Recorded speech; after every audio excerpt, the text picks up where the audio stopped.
The Dyslexia Duo wants to know, do you want to get your name out there? Well, we can help you gain brand awareness. We build better brands simply by taking your own vision for your business and helping it reach a wide variety of audiences. Benefits to advertising on the Dyslexia Duo podcast include direct access to a diverse audience of parents, caregivers, and educators. Association with experts in the field. Also, continuous traffic to the podcast means repeated exposure to your brand. You will be supporting a small business that advocates for children's education and options available to obtain measurable results. Just contact us either through Facebook at The Dyslexia Duo or through email, thedyslexiaduo@gmail.com. Thank you. Hi, this is Amy. And Melissa. We are a couple of retired Texas teachers who are CALTs, Certified Academic Language Therapists. We started our own businesses, and now we have a podcast called The Dyslexia Duo. So join us for our informative podcast, where we'll delve into dyslexia, covering the topics that affect parents, therapists, teachers, practitioners, and anyone who wants to learn more. We'll guide you through everything you need to know, from the first signs to the intricacies of dyslexia curriculum placement and beyond. This season, we will cover the referral process, what to expect when your child or student is dyslexic, the generational impacts of dyslexia, and how to support those affected. Come join us.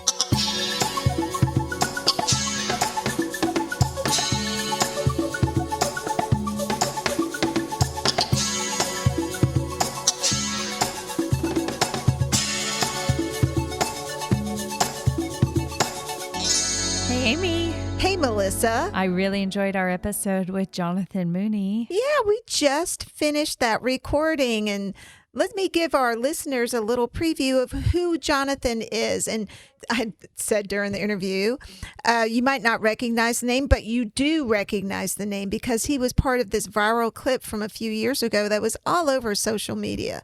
But Jonathan Mooney is a professional public speaker, and he has spoken, he said, in all 50 states, some of them multiple times.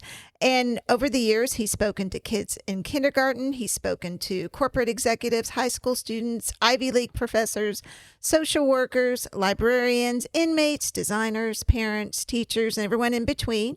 He's also written 3 books. His books are The Short Bus, Normal Sucks, which is a definite you should read, and Learning Outside the Lines. He's also founder of a nonprofit called Eye to Eye. He's a huge advocate for people who are neurodiverse. So what I loved about him is that he shared so many different things about his own life and how he experienced school. And it took him meeting one person. In addition to his sweet mom, it took him meeting one person in his university who helped flip the way he thought about himself and recognize that he could do what he wanted to do. So he has changed the way he thought about himself, and he wants to do the same for all of the children who are neurodiverse learners. Yes, and I think the biggest thing that I walked away with is that quite often he said, different isn't deficient, and we need to kind of change our view of what normal is, because really nobody's normal. Especially me. Especially me too. I'm right there with you, sister. So listen up, because here comes our interview with Jonathan Mooney. This is Melissa. And Amy, and we're the Dyslexia Duo. So today we have Jonathan Mooney. And you probably know him, even though you may be going, who? But you do know him because there is a viral clip of him talking about his struggles growing up with dyslexia, growing up with ADHD, and how successful, and not only is he so successful and has his own business, as a dyslexic with ADHD, he has written 3 books, 3, okay, not just a one-off, 3 books at this point. So go ahead and introduce yourself to our audience. We have kind of a diverse audience. We have parents, we have educators, we have admin, Dyslexia therapists. Dyslexia therapists. You know, that's what Melissa and I are. We're CALTs. We're certified academic language therapists. So we went to school for an additional 2 years to study how to instruct in a dyslexia curriculum and structured literacy and things like that. So go ahead and introduce yourself to our audience. Well, first, I'm just really honored to be a part of your program today, and part of, more importantly, your mission to uplift and empower the 1 in 5 who learn differently. And I commend both of y'all for taking time out of what I know is your busy professional life, your personal life, to contribute to what is all hands on deck challenge to make sure that no young person who learns differently feels deficient. That's your mission, and I'm a part of that mission, and I'm appreciative and grateful to be a part of it today. So look, I've spent 25 years now as an advocate for young folks who learn differently. I do this work because of my own personal experience. Didn't learn to read until I was 12. Spent a lot of time hiding in the bathroom to escape reading out loud. Grew up on a first name basis with Shirley, the receptionist in the principal's office. And I was generally given the message that my differences made me deficient as a human being. And I struggled because of that through much of my K-12 education. And when I came out the other end, found myself at Brown University, which is an Ivy League university, felt I had an obligation to try to make a difference and make sure no young person was treated like I was made to feel like I was. So that's been me for 25 years. I'm a speaker, public advocate on this issue, a writer, as you mentioned, wrote my first book as an undergraduate at Brown, and a social entrepreneur that's trying to start social ventures that move the dial and make real impact for kids who learn outside the lines. Awesome. Tell us about your family growing up. When you were growing up, what was your family structure like? Did you have siblings? Did they have dyslexia and ADHD? Yeah, the fruit doesn't fall far from the tree, as you all know. My mom, quite a character, not a tall woman. On a good day in high heels on her tippy toes, she's like 4'11", I get that. Little Irish bulldog. A lot of people dismissed my mom, kind of looked down on my mom. She wasn't tall. She wasn't educated. She had a really funny voice, a high-pitched, squeaky voice like Minnie Mouse. And my mom struggled in school herself. But the thing about my mom is she cursed like a truck driver. And if you were doing wrong by her or you were doing wrong by me, you did not want cursing Minnie Mouse in your office. But that's where my mom was when things were going wrong for me. She really believed in me. She advocated for me, and she taught me to be an advocate for myself. And developing that skill set of self-advocacy, far more important than spelling or handwriting or any of these other things that we often prioritize over making sure a young person is empowered to believe in themselves and fight for their right to learn differently. Did your mom see some of the same characteristics of herself in you? That's a good Did question. she notice your ADHD and your dyslexia? How did that play out? My mom certainly saw sort of cognitive patterns, cognitive neuro differences that were similar to her, similar to some within her family, her brother in particular. And then I have a brother and 2 sisters who are older than me, and she saw some similarities between them. But the thing about my mom is she was really early days and way out in front of everybody else around the learning difference framework, opposed to learning deficiency or disability.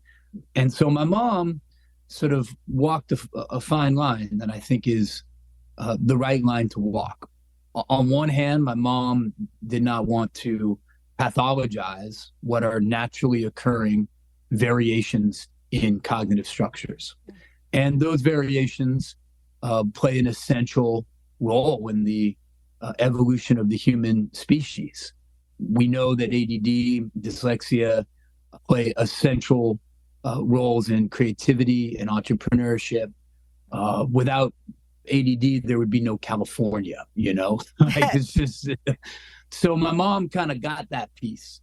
And she also understood that the way to navigate a system designed for the myth of a normal learner was to kind of play the diagnosis game, for lack of a better word, and to, when appropriate, adopt the language of dyslexia, ADD, while at the same time challenging the underlying framework of those diagnoses. I mean, we diagnose diseases, right? We diagnose problems. Right. She really challenged that whole notion and really taught me that different isn't deficient.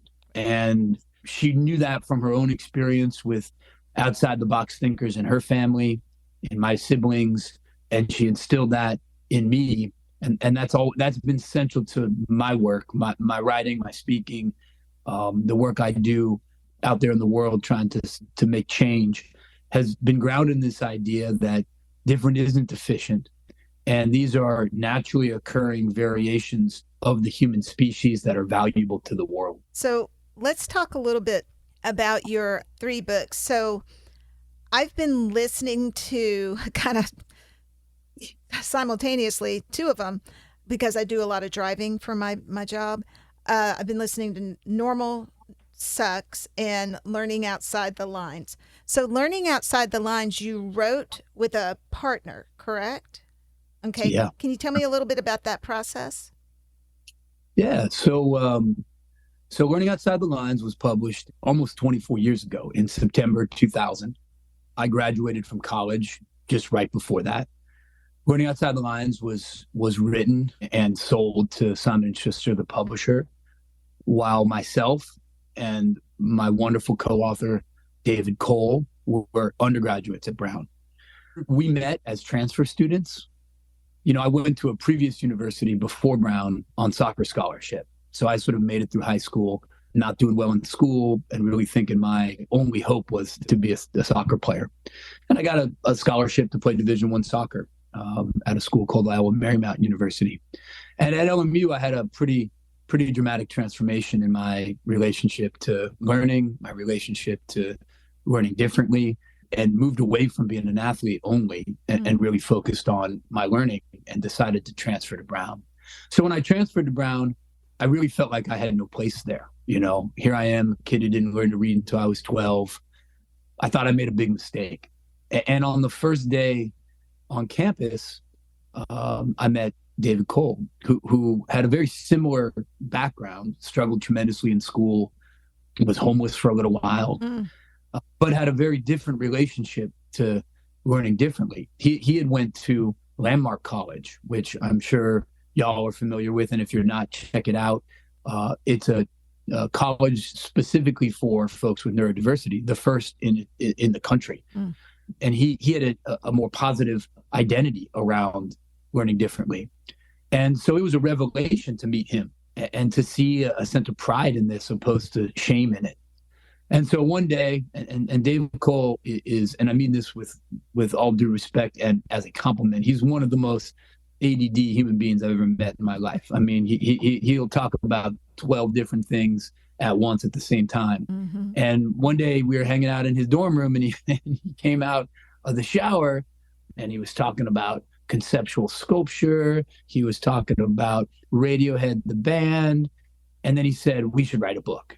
And I'm like, that is the stupidest thing I've ever heard in my life. Like, I can't spell.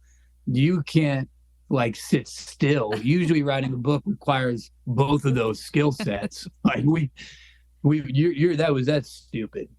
But later that night, I woke up in the middle of the night being like, well, maybe we should write a book. And the reason was we had an obligation. Mm-hmm. We had an obligation to try to lift some other folks up. And if nothing came from it, okay, but we had to try. So that's the origin of Learning Outside the Lines. Writing a book's hard. Co-writing a book is harder. And it's even harder to do that when you're 22 years old, not even 21. That's when we did it together. Wow. But it was a profound, authentic partnership, and it was a true collaboration in which both of us brought our individual experiences and our different points of view, and we were better together than we could be alone. So very proud of Learning Outside the Lines. Learning Outside the Lines is very different from my other two books. It's a very practical book, which I'm proud of. It's a book that's all about how do you navigate a system designed for the normal brain if that's not you. Right. And it's about helping folks know that the system's broken, not them, and they can play that game in a way that serves them to advance their future. That's what Learning Outside the Lines is all about. That's amazing. Thank Amy, I noticed a parallel. Okay. We are better together than we are apart. We decided to do this together. Right. And share our expertise in a little different way. You're emotional and I'm more analytical, or I'm not sure. Something like that. Yeah. But basically, we noticed the parallels in ourselves as well. And so I really relate to what you were talking about with Mr. David Cole. Just bringing that relationship together has really helped us become better at what we do as well. We'll be right back after a word from our sponsors. Hi, this is Melissa with Kids First Dyslexia Services. I am excited to share with you my private practice. Kids First Dyslexia Services is a private practice that specializes in dyslexia therapy. Each one-on-one session focuses on instruction specific to your child's needs in a nurturing environment that develops self-esteem, builds confidence, and fosters a sense of accomplishment, resulting in happier kids with higher levels of achievement. We provide a professional, personalized experience, always putting the child first.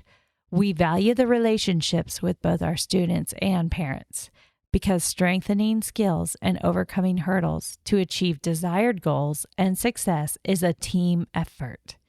For more information, please visit www.kidsfirstdyslexia.com.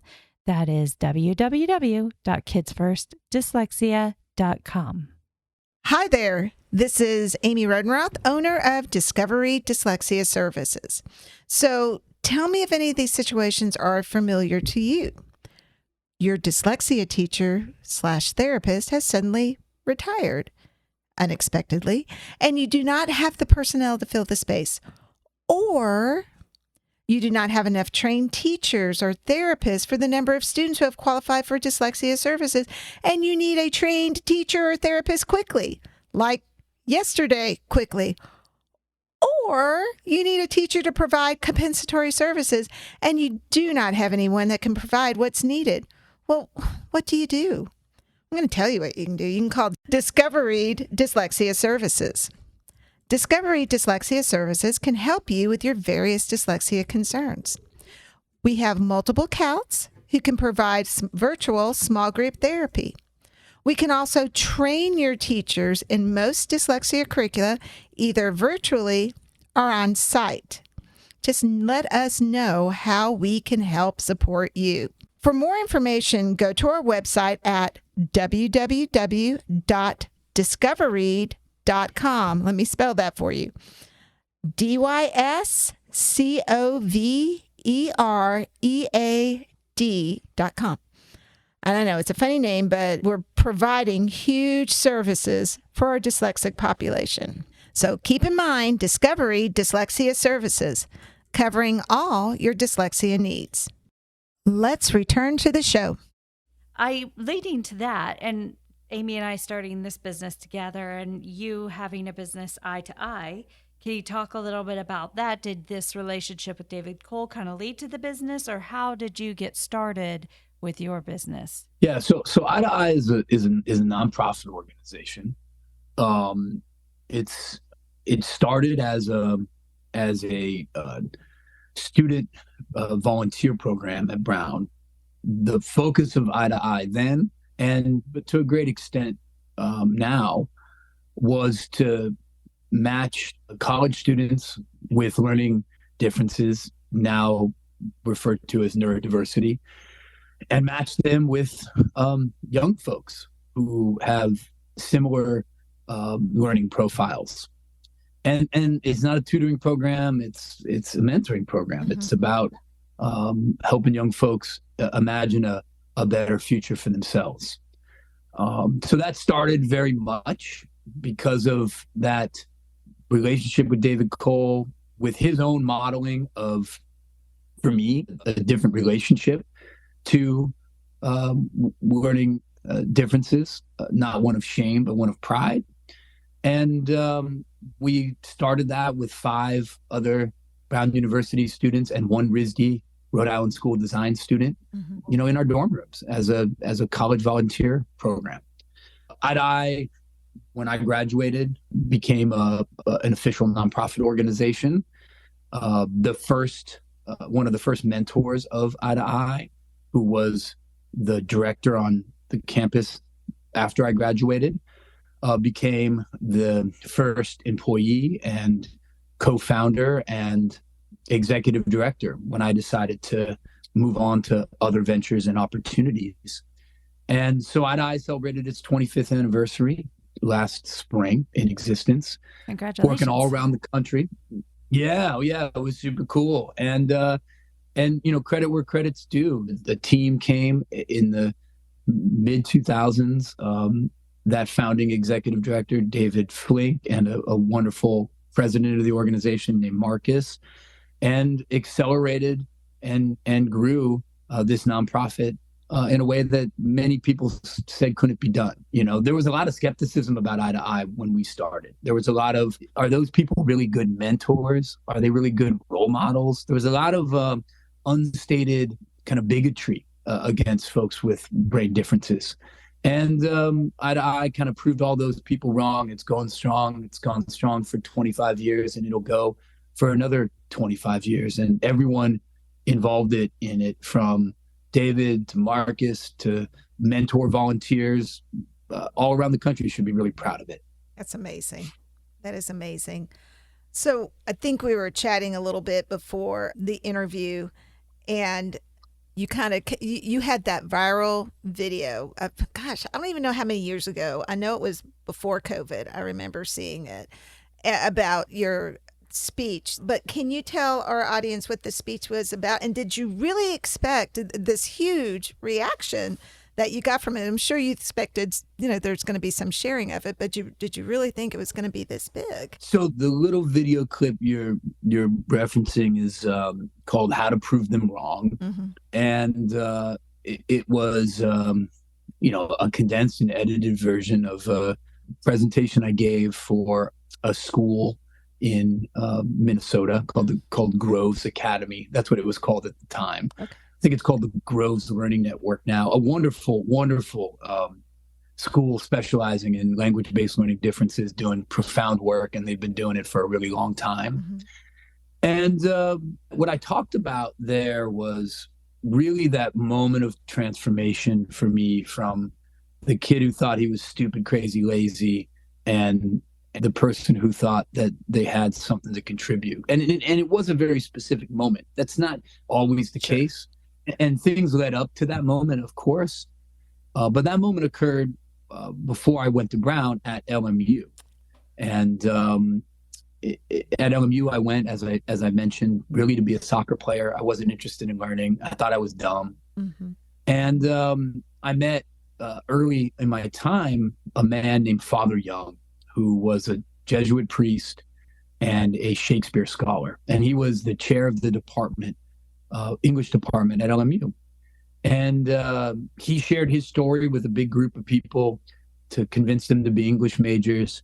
I was in that audience, and he talked about, his own learning differences. He talked about how education can be real transformation in your life. And I went up to him and afterwards, and I said, "Look, you really inspired me. Like I'm a lot like you, and I've never heard anyone talk about their experience like this before." And we started talking, and he asked me what I might want to major in, and I said, "Well, I might want to major in English literature." And then I was sort of like, no, that's going to be too hard for me. And he goes, no. He says, "You're using your learning differences as an excuse." And I'll be honest with you, no one had ever said that to me before. And he was partly right. He was. The bar had really been lowered for me, and I lowered it for myself. Mm-hmm. And he said, "Look, students like you are often the best students I have because they're creative and resilient, not despite their learning differences, but because of them." And that really touched me. So I walked out of that guy's office and I went to the Dean of Academic Enrollment, and I told him that I was going to be an English literature major at LMU. And that guy laughed at me. He straight up laughed at me. He pulled out my file, he flipped through the file, and he said, "You can't read, you can't write, you shouldn't even be in college." So I left that guy's office and I went back to Father Young and I said, "Hey, I'm not going to be an English major." And he goes, "Why? You were so excited, why not?" And I told him, I said, "That guy thinks I can't do it because of my dyslexia." And Father Young was real quiet, and he looked at me, and then he said in a way that only a old school Jesuit priest can. He said, "Well, son, I guess you're going to have to prove that bastard wrong." And the next day I enrolled in 4 English literature classes. Good for you. I enrolled in the Office of Student Support and advocated for my accommodations. Wow. Okay. That was the big breakthrough. And that guy who told me I should not be in college, well, let's just say he has an autographed copy of all 3 of my books on his desk right now. That's awesome. I love it. I love it. So then I just wonder too, if you think about you saying you went to the Office of Support and you got the accommodations you needed, do you feel like anybody holding your hand and helping you do that would have been as impactful to you? Or do you think that you going out and doing that yourself kind of was the push that you needed to make sure that you were following through?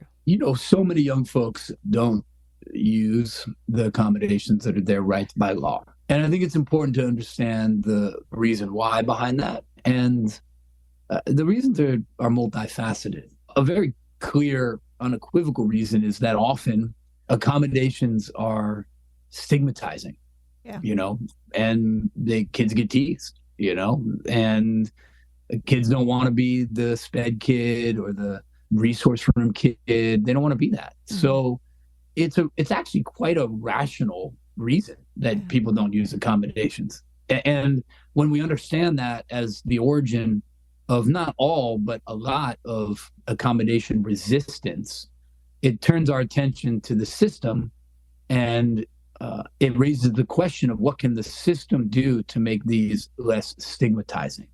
So it's not on the kid, it's actually on the adults around the kid to create a culture or a set of processes and procedures in which getting accommodated is not stigmatizing. And one path forward with that, for anyone that's listening saying, "Well, Jonathan, that sounds easy to say, hard to do." Well, one path forward with that is to make some, not all, but some accommodations for everybody. Don't mediate accommodation with diagnosis. Mm-hmm. There's no reason why young folks can't use text-to-speech, speech-to-text with or without a diagnosis. Absolutely. No reason. That's just a good learning tool. So there's a path forward that doesn't require a lot of money. It doesn't require reimagining 504 plans or IEP plans or special education. Just make some accommodations for all learners. Mm-hmm. And that destigmatizes the accommodation. Now, the other piece of accommodation resistance, it's related, it's just a deeper level, is why does one have to call themselves learning deficient to be accommodated? Because that's what happens. The system we have in place right now is if you want an accommodation, you got to go get diagnosed. That costs that costs in Los Angeles $5,000, because that's the truth. And that report has all sorts of negative things about your brain, and you feel bad. And people don't want to do that. There's so many barriers to using that tool embedded in that. Equity barriers, deficit model barriers, the list goes on and on. So I think we have to deal with those systemic problems if we're really going to have young folks feel safe and empowered to use accommodations. Now, with that said, there's stuff we can do in the short term, because I know systems change, takes a long time, and it's out of individuals' control more often than not.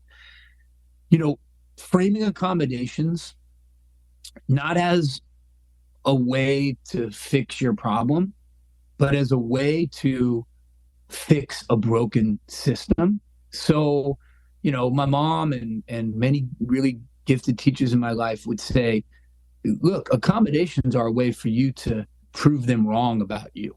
That's what Father Young said. And they're a way for you to make a system that was designed for the myth of the normal brain work for you. It's not because you're broken. It's actually they're the ones that are broken.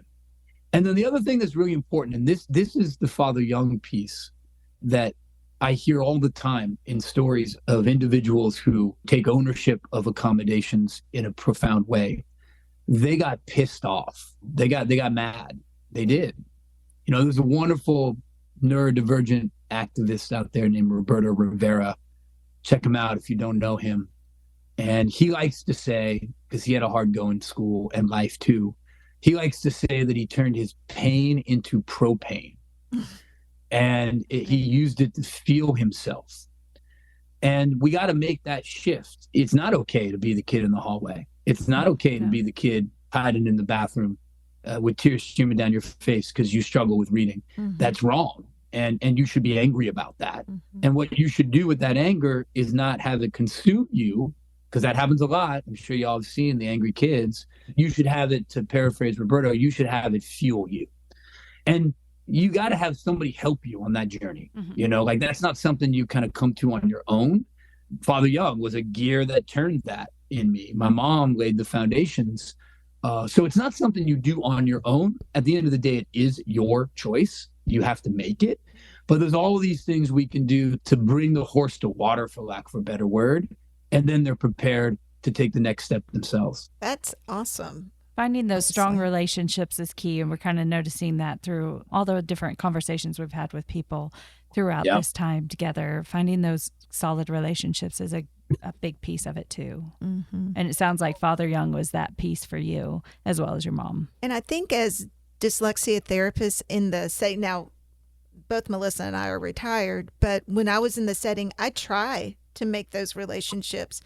And I can remember some teachers and even some admin saying that I was making excuses. And I'm like, no, we're advocating for this child. They have the intelligence to do this. The biggest gift we can give our dyslexic students is the gift of time.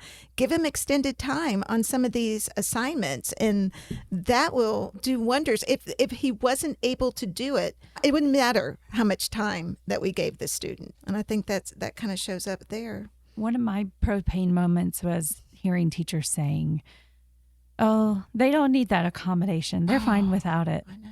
And that would just burn me up so badly, because here I am. I know what this child struggles with day in, day out. I saw them, and we convene as a group of people who know this child, and we identify that this is a need that they have in the classroom to help them be successful, take out some of that stress of the actual curriculum not meeting their needs. Because like you were saying, Mr. Mooney, is just the system not meeting their needs. We've got to find a way to bridge that gap.